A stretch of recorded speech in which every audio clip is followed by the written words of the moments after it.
लोग question number 7 के बारे में पढ़ेंगे और क्वेश्चन नंबर 7 यहाँ बोर्ड पर है और इसके पहले 6 क्वेश्चन आपको हम पढ़ा चुके हैं पहले चैप्टर का। तो ये पहला जो सवाल है आपके सामने है। पहला सवाल साधारण स्केल द्वारा एक आयताकार शीट की लंबाई 5.7 सेमी और चौड़ाई 3.4 सेमी मापी जाती है, तो शीट के क्षेत्रफल की माप में कितने प्रतिशत की त्रुटि संभव है। तो देखिए क्वेश्चन है कि एक आयताकार शीट है, एक आयताकार यानी आयत के आकार का एक शीट है। मैं यहाँ बना दे रहा हूँ आपका एक आयताकार आयत के आकार का एक शीट है और इस शीट की जो लंबाई है वो है 5.7 सेमी। देखिए ये लंबाई हो गई 5.7 सेंटीमीटर और जो चौड़ाई है वो है 3.4 सेंटीमीटर। देखिए चौड़ाई है 3.4 सेंटीमीटर। अब कह रहा है इसके क्षेत्रफल में, ये जो आयत है इस आयत के क्षेत्रफल में यानी शीट के क्षेत्रफल में कितने प्रतिशत की त्रुटि संभव है, ये हमको फाइंड करना है। तो चलिए आयताकार शीट की लंबाई कितनी है, देखिए यहाँ मैं लंबाई लिख रहा हूँ और लंबाई को हम दिखाते हैं L से। तो L बराबर हो गया 5.7 सेंटीमीटर, 5.7 सेंटीमीटर, ये आपकी लंबाई हो गई। तो देखिए जब L का मान है 5.7 सेंटीमीटर तो डेल्टा L का मान क्या हो जाएगा। डेल्टा L का मतलब अल्पतमांक, और आपको मालूम है यहाँ की, हालांकि यहाँ क्वेश्चन में दे दिया है 0.1 सेमी माप देने वाले साधारण स्केल, यानी कि इसका अल्पतमांक दे दिया है। लेकिन अल्पतमांक नहीं भी दिया हो तो आप केवल इसके माप के द्वारा आप इसका अल्पतमांक ज्ञात कर सकते हैं। चलिए आइए देखते हैं कैसे। देखिए 5.7 दिया है ना, तो दशमलव के बाद यहाँ 7, अंतिम वाला जो अक्षर है ना वहाँ पर आप 1 लिख दीजिएगा और बाकी इधर जितने भी अंक होंगे वहाँ 0 लिख दीजिएगा।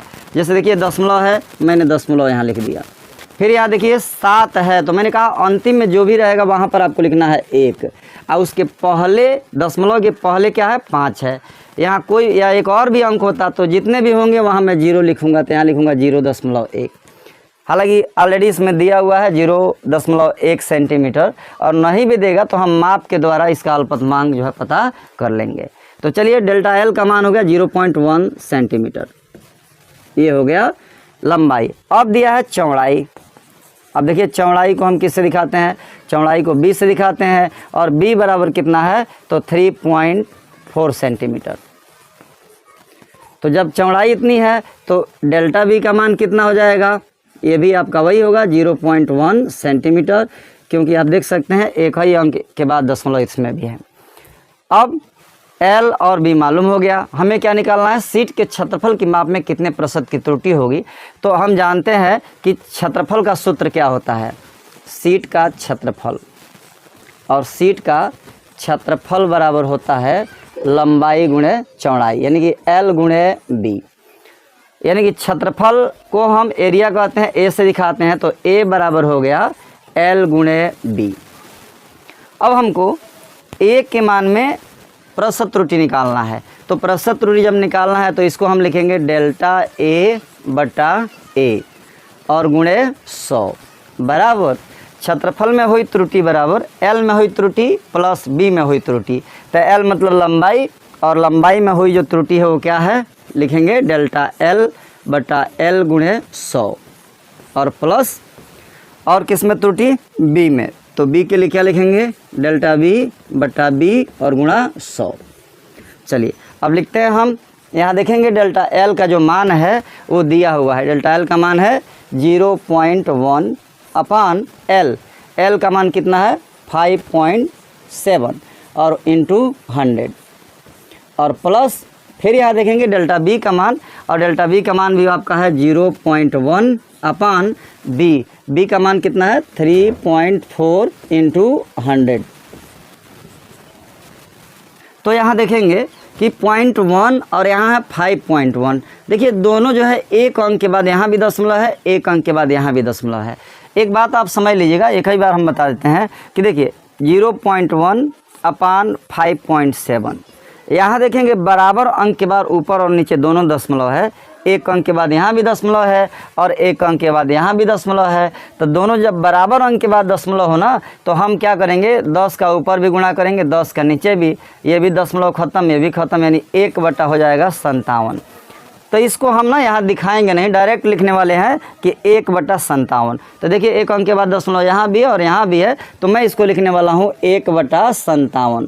लेकिन ऊपर जो है 100 है, तो 100 का गुणा 1 में करें तो हो गया 100/57 और प्लस फिर यहाँ देखेंगे कि 100 का हम इसमें भी देखिए एक अंक के बाद दशमलव है, तो 1/34 होगा, तो 100 का गुणा करेंगे ये होगा 100/34।